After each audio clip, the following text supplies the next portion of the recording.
Hi, this is Shweta and welcome to my channel. This is the 9th tutorial in Docker series and this video is regarding Docker Compose basics.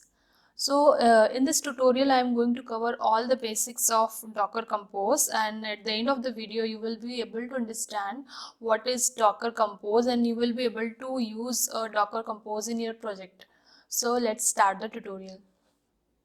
Let's understand what is Docker Compose. So Docker Compose is a tool for defining and running multi-container Docker applications. For an example, suppose you have an application which required 2 containers or 3 containers like Nginx and MySQL. So with the help of Docker Compose, you can create one file which would start both the containers as a service without the need to start each of them separately. And this file will be YAML file, which is very easy to understand, in which we can specify all the containers that you want to run, also with the details of volumes, networks, environment variables, images and all other configurations. Also, Docker Compose will help to configure relations between your containers, and this is very suitable for production.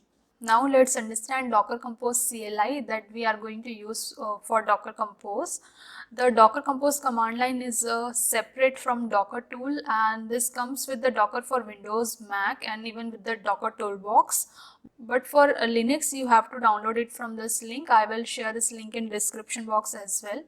Important command for Docker Compose are Docker Compose up and down. So Docker Compose up will set up volume networks and will start up all the containers, and Docker Compose down will stop all the containers and will remove containers, volumes, networks. Now let's start with the demo. For demo I am taking example of Drupal.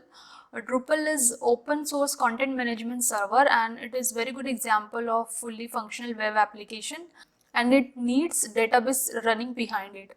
So let's start. I have opened Commander for demo and already in Docker Compose folder. Now I will go to Docker Compose folder where I kept compose file. Now I am opening this file to explain. Compose file will look like this, and this is a hierarchical file. The first line in the compose file is version 3.3. If you don't specify version in compose file, the default version will be 1, and that is not recommended because you might lose some of the features. You should always specify at least version 2 here. The next section is services. So services are same as that of the containers and are equivalent to Docker container create command. For our application, we are using two services. One is Drupal and other is for Postgres, that is for database. So for each service, we have to specify the image name.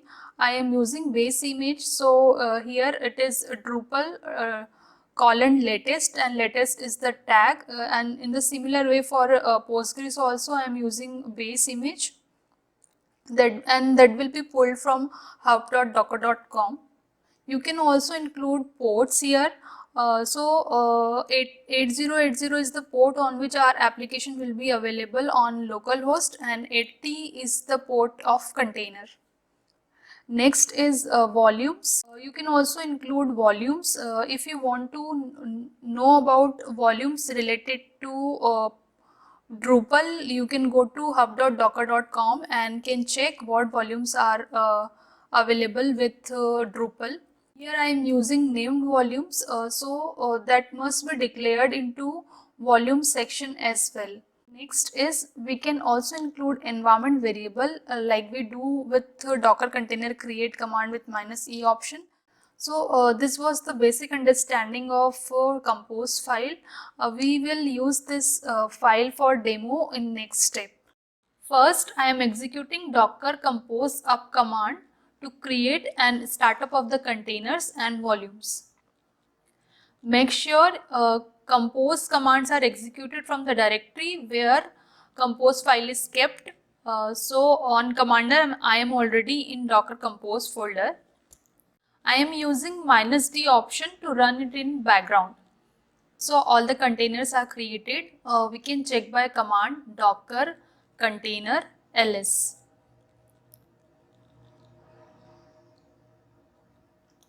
So both the containers for Drupal and Postgres are created and up. We can also check volumes created by command docker volume ls. So all the named volumes mentioned in compose file are created. Now by using command docker compose logs, we can check the logs of our running application. On localhost, application is started and available on port 8080. Now we can configure our website using Drupal. Here you can select the language and click on Save and Continue. On this screen, select Standard and click on Save and Continue. On this page, you need to enter database configuration details. So first select database type as Postgres and enter the database name, username and password. Go to hub.docker.com and search for Postgres image. From the list of images, select the official one, and in the environment section of this image, you will get all the details of default username, password of Postgres server. Now enter same password as we have defined into compose file. Now in host name, we have to give name of the Postgres service defined into compose file. In table name prefix, you can give any relevant name you want to. Click on the save and continue. Installation begins and this process will take some time.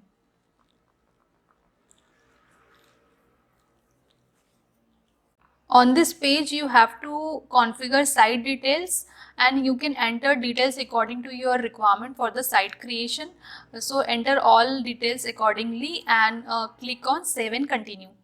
Now setup is done. You can see welcome to Drupal for demo is displayed. Now you can configure all other details as per the need, and from the appearance section you can set up new themes and front page for your site as well. Now let's go back to Commander and experiment with some other commands. Let's execute a docker compose down command to clean up our application.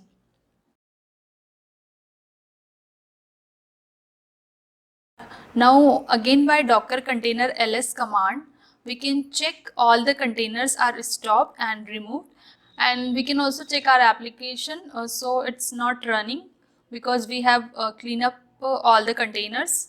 Now you must be thinking, what about volumes? So let's check again by using docker volume ls. So data is still there. By default docker protects data and that's why it's not deleted. Now if we restart our application, data must be there. So by using command docker compose up, let's check. So you can see data is showing as it is if we restart our application. Now suppose in some cases you want to clean up data as well, then in that case you have to use -v option with docker compose down command, and this will clean up all the volumes. So check with docker volume ls command. You can see all the volumes are removed that we have mentioned in our compose file. Just for verification, if you restart your app, what will be available on localhost?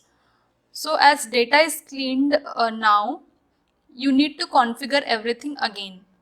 In this tutorial, there is one more feature that I want to explain. Suppose you are working on some project and you want to use custom image with docker compose.